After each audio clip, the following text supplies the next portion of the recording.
There.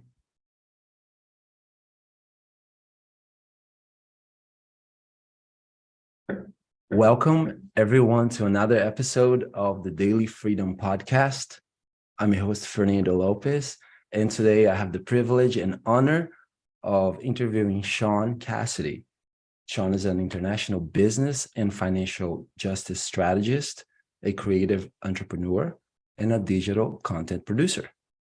And what you're going to get out of today's talk is business development, how to bring digital marketing strategies into your business, and how to develop international networks.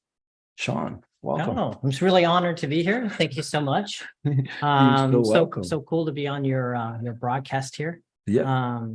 Yeah. So we're gonna have fun. We'll jam. We'll jam. Yeah, I was very impressed by your talk at the Ocean Beach Networking a few weeks ago, and I thought it would be so cool if you came and you spoke to my audience, and also get to meet you again and chat more. And it's been very cool to that you accepted the invitation, and I've learned so much from the two times now that we have met, and the amount of generosity you bring to conversations. You connected me with Chamber of Commerce of someone in Beverly Hills for the Brazilian Chamber of Commerce between California and Brazil. So I'm thinking, yeah, please, more people need to know you. That's why I invited you. Well, thank you. I really look forward to our interview here and to be of service to your community. Yes, absolutely.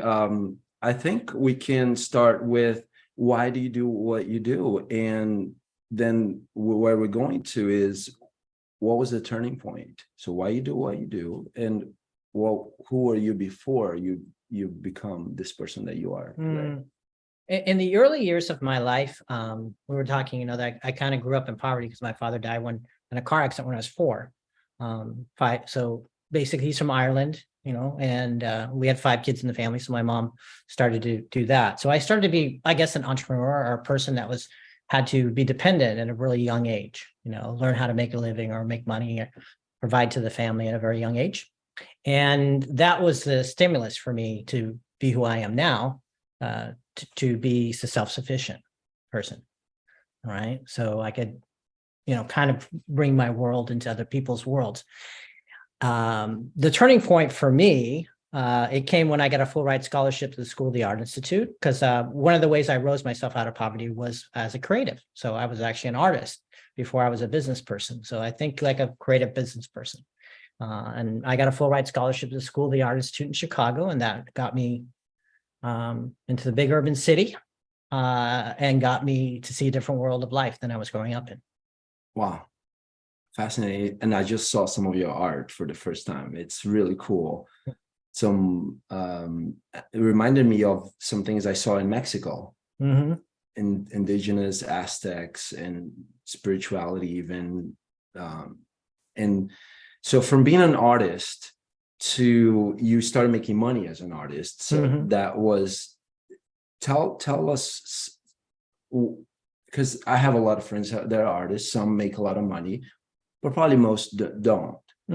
What could you tell us what happened that you made money as an artist, so that the artists that are watching or listening, they can maybe get a takeaway? Well, it relates to everything else you're talking about. It was the idea of how to network correctly with the right people, how to get access to gallery owners and get access to people that could help you promote your work.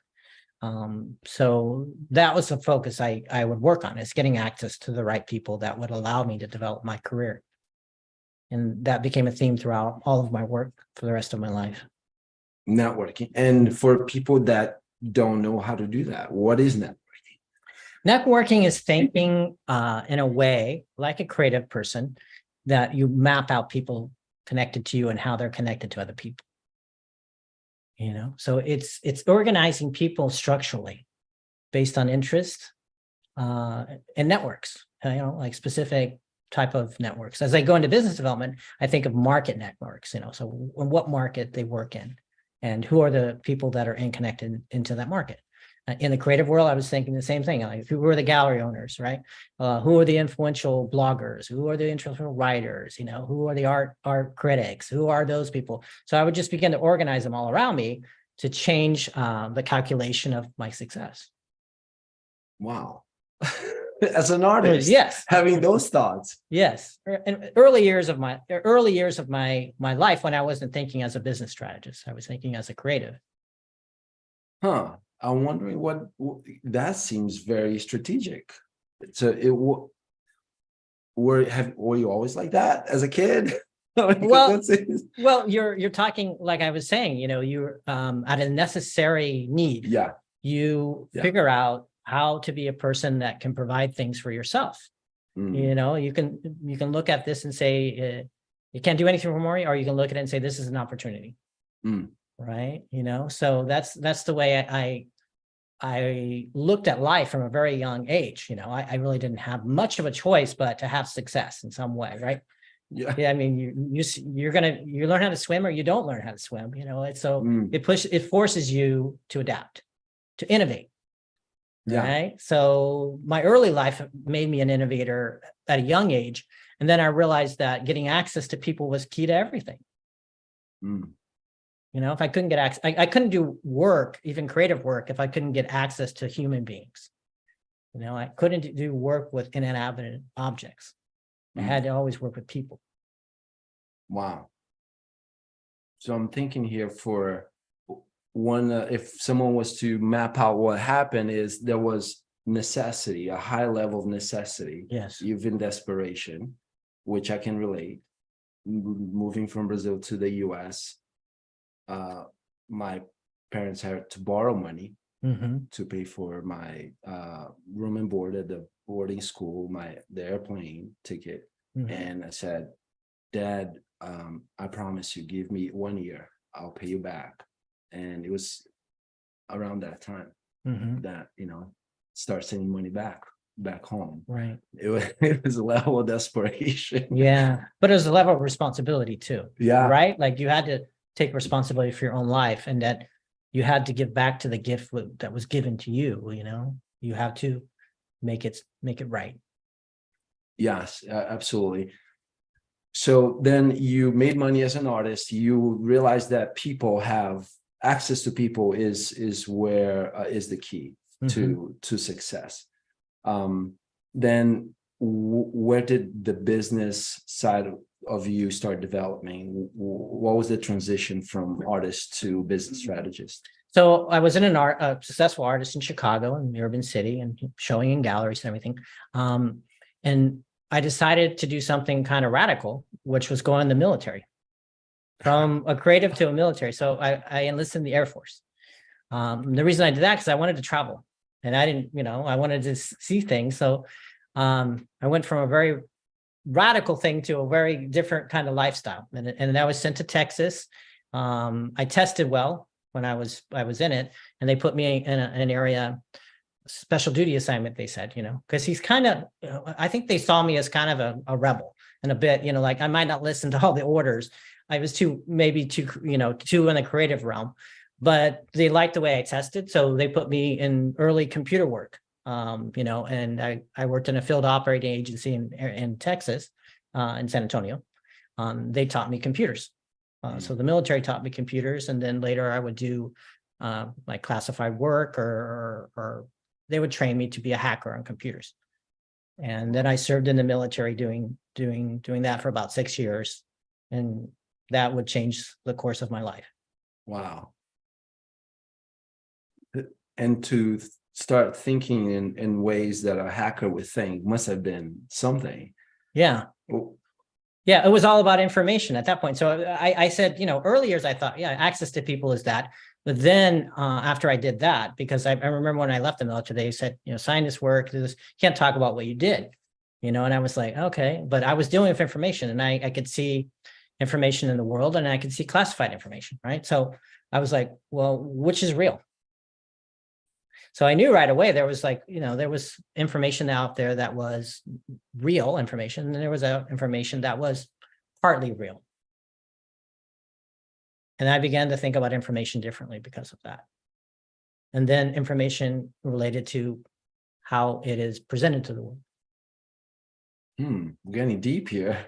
Yeah.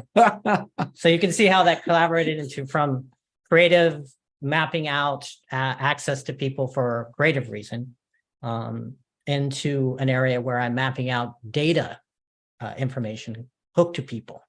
So not just people, but data behind people. All right. Well, we're gonna leave that for a different podcast. We're gonna go Okay. because that can be a very, very cool conversation that global global ideas and even reality or the perception of reality. Right. Yeah.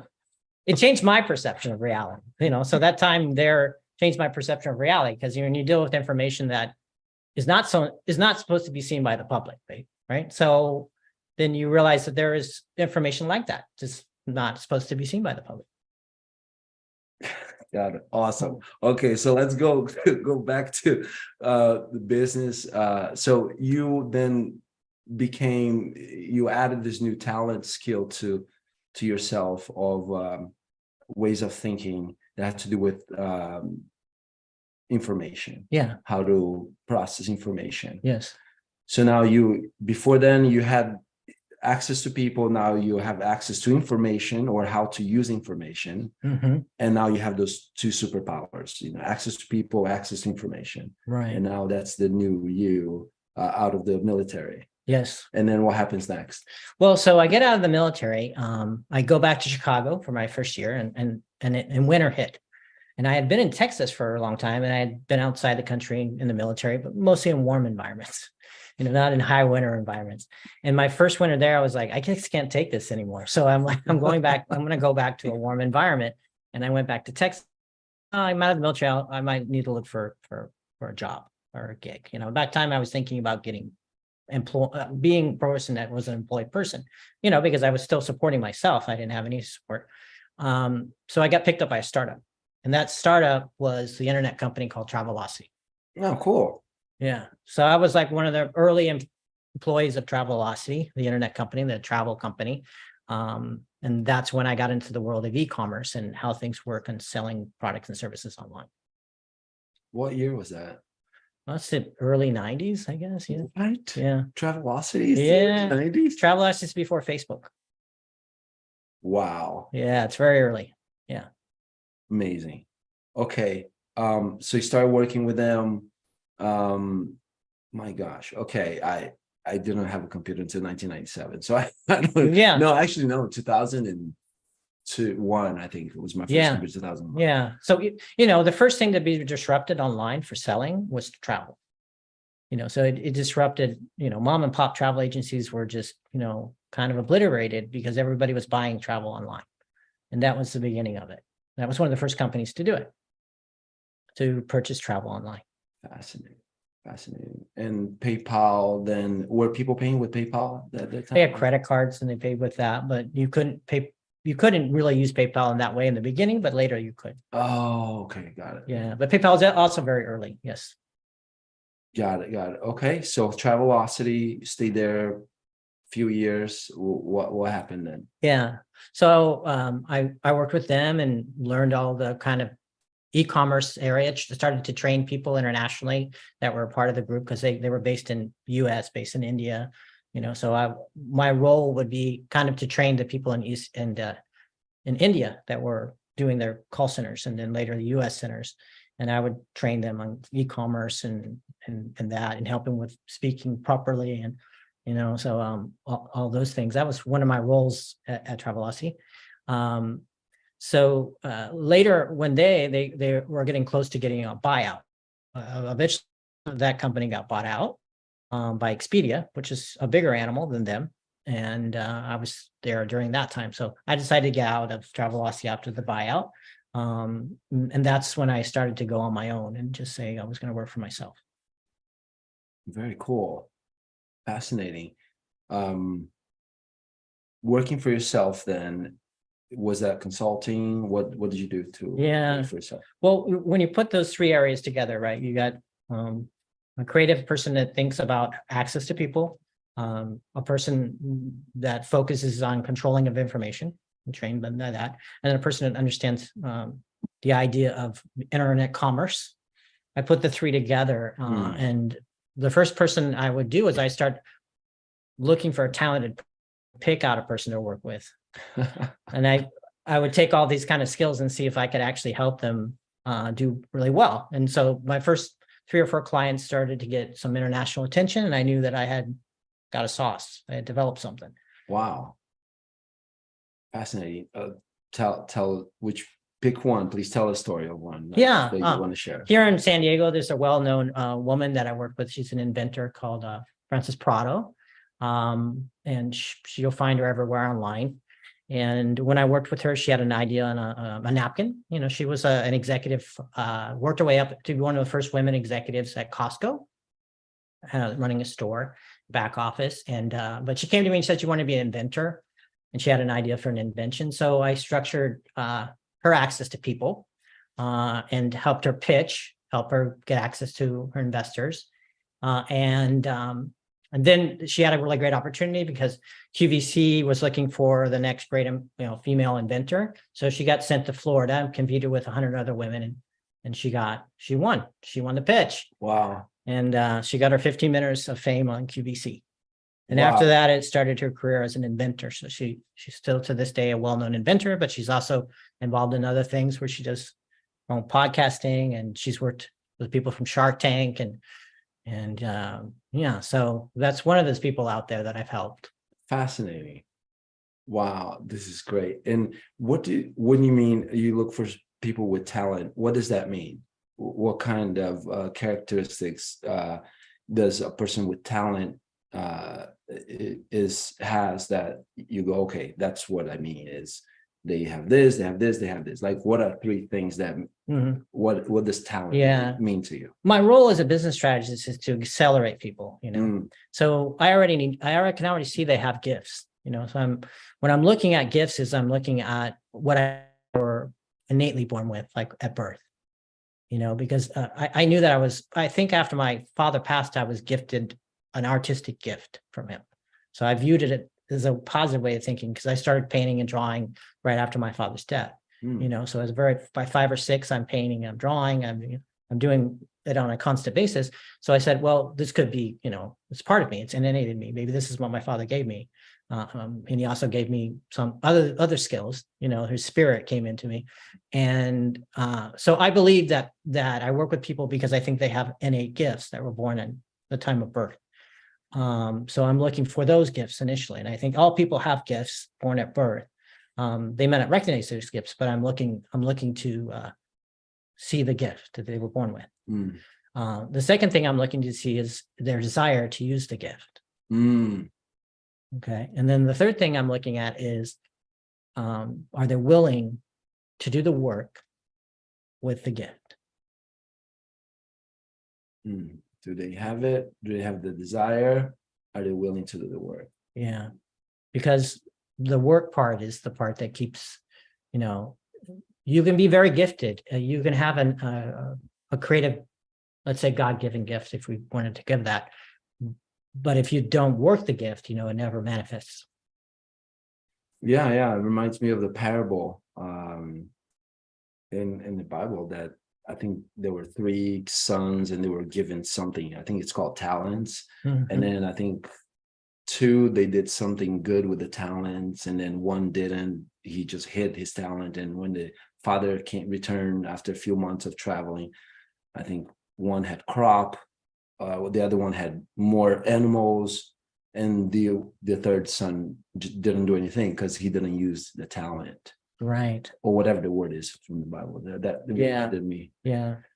And sometimes what people have is just fear of using their talent, So sometimes I have to initially work on that, getting over that fear. Yeah, absolutely. I've seen many people with amazing talents, and I'm usually vocal about it. I'll tell them, hey, I love what you do. Love what you can do that. Yeah. Have you thought about ... and seeing the opportunity. Yeah, I guess. Yeah. Cool. So you help this person. Tell us one more story. Someone else. Okay. That you Yeah. like to share. Yeah. That you help. Chara. So because I am a creative, I also sometimes help creative. So I don't just help, business people or people looking to make profits, but they're obviously want to do well in their business. So Chara, she's from Italy. She's from Milan. When I met her, she's a very gifted harpist, so my father was Irish and she's like, the harp is really Irish, so she's super, gifted musician, and I said, I see amazing gift in you. And I said, but you need business strategy, to develop that. So I'm going to help you organize a creative network that will allow you to get a lot more work. And we'll develop our strategy together, so that's what happened for her. And now she she gets major events. Even during the pandemic, she was working. It's like all the creatives are like, oh, I can't work. I can't do live shows, right? She was working even throughout the entire pandemic, making a living as a harpist. And so now she gets works in luxury hotels here in San Diego, and she works in luxury areas in Beverly Hills, and she drives up in there. She's based here in San Diego, but she goes back to Italy when she can. And she's another person that I helped with her gift. She already had a great creative gift. She was a brilliant, creative soul. But she just needed to know that. And then she was not using her network, a social network, to promote herself in a way that she would get really well known to help her get more work. So I helped her build her creative network and use that in a way. That's the part of me that becomes like a digital producer. So I become her digital producer of her brand, and then I show her how to do it. Wow. Fascinating. Is there someone currently, a specific type of talent or gift that you're looking for right now? Like out of, because you want to work with that type of talented person or gift? Yeah. Well, we talked about it. I'm always looking to expand international networks, right? So I'm looking to get access to other people in the world, so that I can grow my network. Right. So I'm constantly building a network. I have around 2 million, a network of business strategy network of 2 million people, but I've been building it for 20 years. Right. So I started building networks incessantly, and I just keep building them. And sometimes I like to build networks that connect people together internationally. Like I built a network here that is between the US and Mexico, and I connect professionals in California, professionals in parts of Mexico together virtually. And then I've done it between Ireland and California, and I've connected like tech people from Ireland and tech people from California together virtually. So I'm always looking for that. Like I'm always looking to open a new market for myself, working with someone that has an expertise in another country. We talked about that. So I'm excited about that when I meet somebody that knows another area of the world, and can help me open up another area of the world. I'm from Brazil. Right. So huge country. Yeah, absolutely. A lot of business. do you I'm imagining you having like a map of the world, and you have pins like on where you have networks in places that, oh, I don't have a pin here in this country. Maybe that's a country that you could meet someone. Well, I hope I'm blessed and I run into somebody like you that's from Brazil, and I get to meet you. I mean, I view travel and the diversity of culture as a really important part of what I do. A really important part of myself. I really love the idea of learning through other people, that are not me, like not of what I am. They can teach me something that I maybe could only learn from them. And then I can help them in that way, but they also teach me. I mean, we're working with them. I'm actually learning, right? I'm learning a culture, I'm learning maybe cuisine, I'm learning a country, I'm learning an environment. How I'm to learning sprout avocado seeds. Like which is awesome. he makes his own plants for avocado seeds. I mean, I was like, wow, this is very impressive. Here, grab one of them so folks can see. Look at that. Isn't that awesome? Right? Right. Yeah. Super cool. Yeah. So that question you're asking, what I was looking for, I'm always looking to open new markets, new areas of the world to my network, so I can grow my network. Yeah, Absolutely. And travel diversity. I think travel is one of it's a way of schooling oneself, is how to, it's an education. Mhm. It's, yeah. So, Yeah.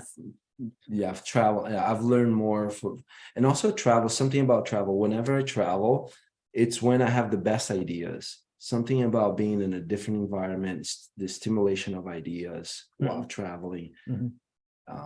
And I've worked the least as well. Even if I'm working and if I'm traveling, I'll find ways to do less work that's more meaningful Mhm. in less time. Yeah. I mean, work that's more meaningful in less time. Mhm. Um, so I'm excited to start traveling again after this 2 years of just staying Yeah. here. And yeah, Yeah. you reminded me to like Yeah. start I, traveling yeah. again. When I was in Australia, I started to understand what the term was, a walkabout. You know, because indigenous people say it was a walkabout. Even Australians say it's a walkabout. It's just they get up and they keep walking. You know, so the university say, you know, we're on a journey, or we're gonna journey. We don't know where we're going, but we're just going to keep walking. You know, and I love that concept. Is like you're going to get up, you're going to walk, and you know you're going to meet somebody because of the walk. You know, and you're going to keep walking, and maybe you know you do a Forrest Gump and you kept running. You know, and then but pretty soon you meet people, you learn things. You're taking a journey. You know, Yeah, I'm every person I'm working with, I'm going on a journey with. You know, because yeah, they're taking me on a journey of their lives, but also they're taking me on a journey of where they want to go. yeah. This is fascinating. I never met anyone like you with your mission. This is remarkable to help people based on any talent they have, as long as they want to do the work. And are you applying a similar framework to everyone, even though they're so different? Like one was a harpist, Mhm. the other one was an artist. Well, what I do similar with everybody is a strategic session that aligns the gift, Mm. right? And that's really the only thing that's similar to each person, you know, because once I align the gift, then I know we have a path. Without that, we have no path. So we have to work together and make a path. And once I have the path, then I can see how to create more paths, you know, and then we can begin to accelerate the process. Before that, it's, you know, it's great conversations, it's all that, but before it's not put to paper. If it's not put to paper, then you know, you don't have a plan, right? You're just throwing things at the wall. So it has to get really hyper strategic, and it's individual for every person. You know, I view it when I work with people as like I think of people as fingerprints. You know, that no two people are alike. So no two people have the same interests or gifts or backgrounds. So I try to treat everybody different, you know, based on what they want. And a lot of people, the biggest problem most people have is they don't know what they want. So Really? to get clarity on what you want, even in a business or personal sense, is the most important part actually for business, both personally and in business, is to know what you want. Yeah, because if you know what you want, then I can help them align a network that will accelerate that. Hmm.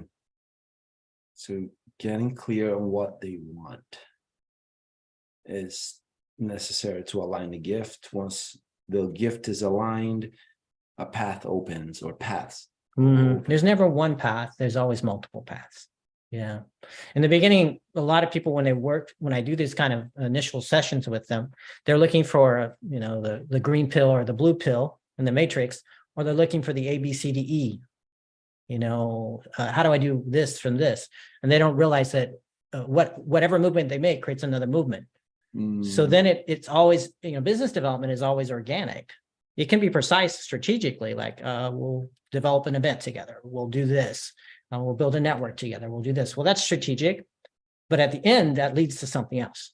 So you always have to be open to the organic process of business development.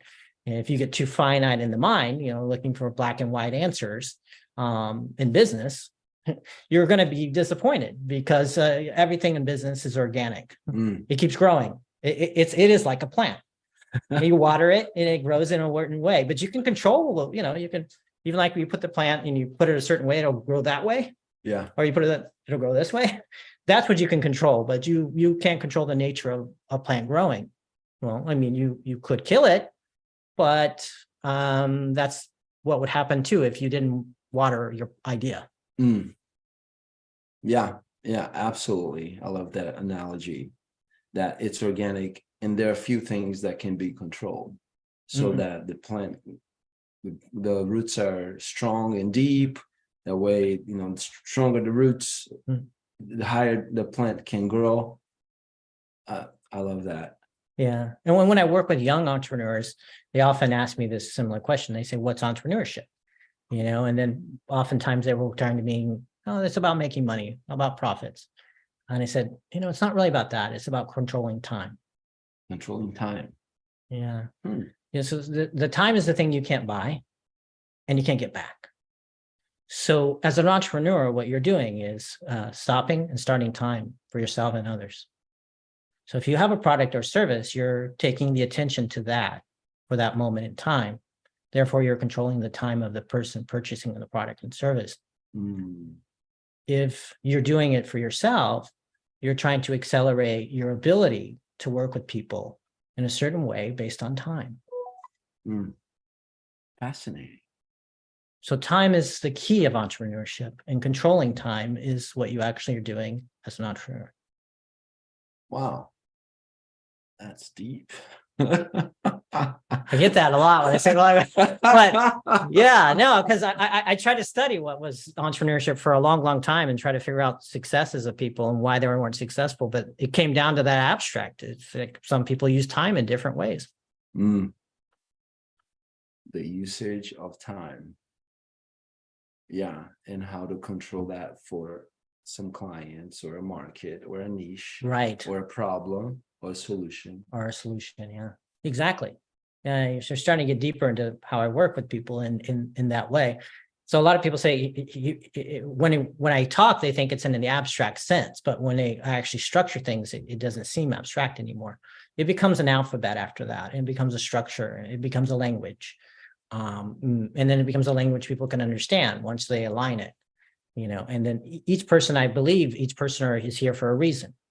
You know, I believe in the spiritual aspect of life as well as the business aspect of life. I don't think there's accidents that people are successful at certain things. You know, I don't think there's an accident that I met you and you met me. You know, I don't believe in the randomness of life. I believe in that it's all supposed to have happened anyway.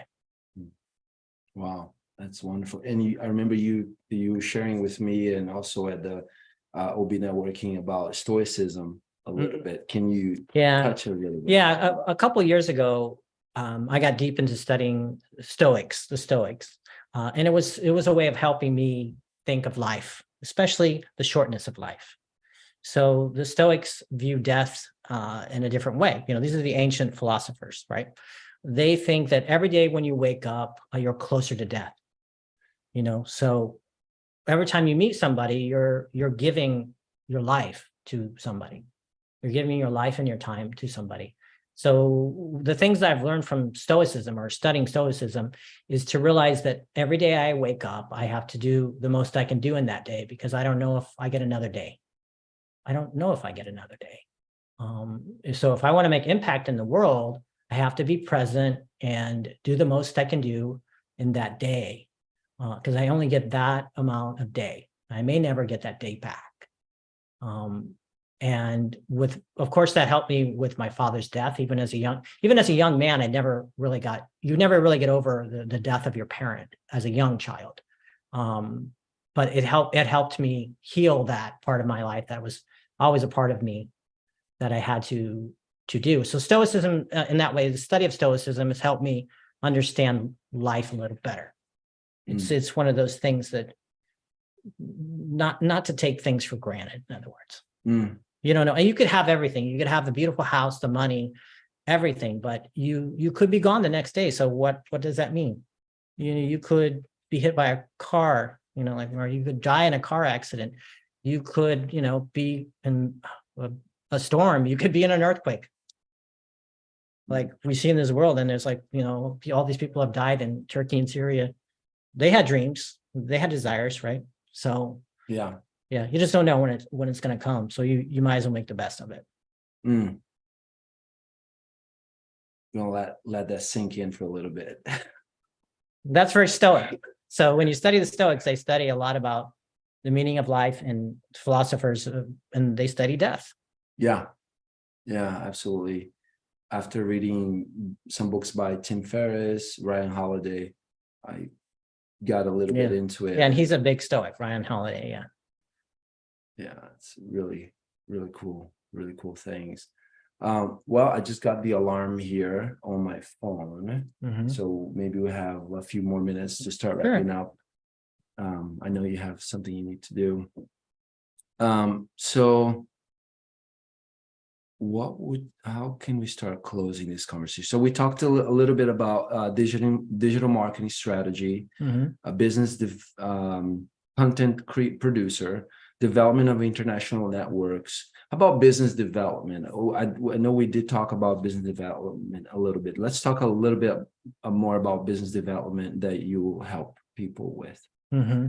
Well, for me, business development is always about specifically creating networks for people, right? So it's aligning them and then saying, oh, well, if I change the calculation of your life, how would it change? And you change the calculation of life, let's say we were talking about time, by access to people. So if somebody said, I'm in this kind of market, for example, I'm in wellness. I'm in the wellness market. And I'm saying, well, I asked them, if you had to send a message to all the people in that arena, well, how many people would you reach? And they might say 50, 100. I'm saying, well, we're going to have to triple that. If we triple that, we might change the calculation of the outcome.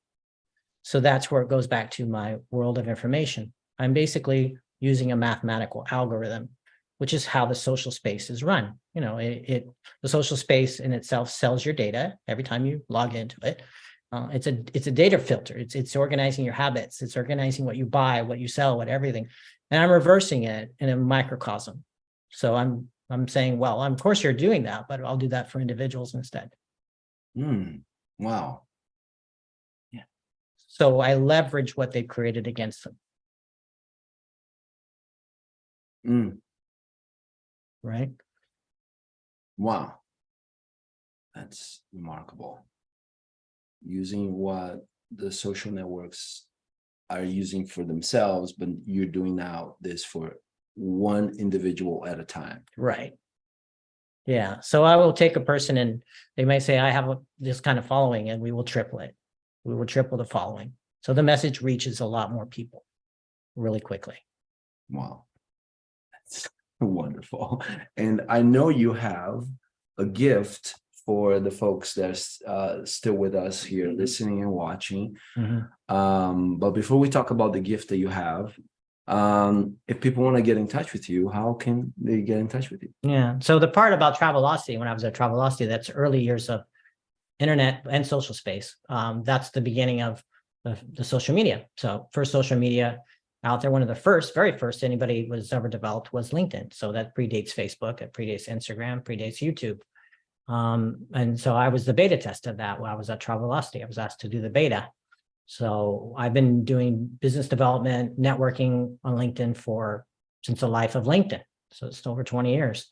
So that's where you're getting access to me. You have to access me on LinkedIn. I usually have over 30,000 contacts, but I'll release people to add people, which is the max you can have, 30,000 in an account. And that's how you'll get access to me. That's wonderful. That is one. And what is the gift that you are sharing with the listeners and the viewers here today? Yeah. So your viewers are going to be gifted with 1 hour session with me, a strategic session, completely completely of no cost. But they'll have to notify me via LinkedIn that they saw it through this podcast. Awesome. That's beyond generous. Thanks for the gift. This is remarkable. I'm very excited to work with you and get the networks of Brazil going. Yeah. I'm super excited about Brazilian food too. You're going to hook me up with all the good foods. Right. Yeah, especially with your keto diet. Yeah. I'm into keto too. So people get that. Yeah. You'll lose a lot of weight. Do it. Right. Your coffee with coconut oil. Yeah. I do my bulletproof coffee every morning. Yeah. That's wonderful. Cool. Well, thanks, Shaun, for the time today. I learned a lot. from this Oh, conversation. okay. Any last thoughts to the viewers, listeners? Well, through this network that's being sent out and this interview is being sent out, I wish everyone out there abundance to their loved ones and their families. I hope that you are all well and a lot of success is coming for you. Right. Thanks everyone for tuning in. Share this with the folks in your life that you feel need to hear and see this information. And tune in next time for another episode of Daily Freedom. Bye-bye for now.